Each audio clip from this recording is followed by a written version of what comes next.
you got to file a charter, and you have to address integrity and transparency and tax compliance.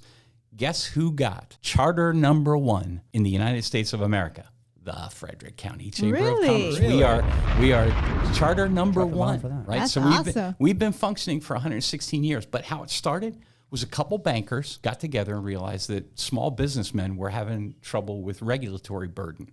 And if there was an advocate that could be created to help them get through the government red tape to be successful, that would be a good thing for a community. That's how chambers got started and still get started even today when small companies, sole proprietors, people that are working out of their basement or their garage have trouble getting their business started. It's great to have somebody who's been around for 116 years, knows how to navigate the channels of bureaucracy in local government, county government, state government, or federal government to help a business be successful. And that's what I do 10 hours a day, 5 days a week. My job is to help businesses get established and become profitable. Wow.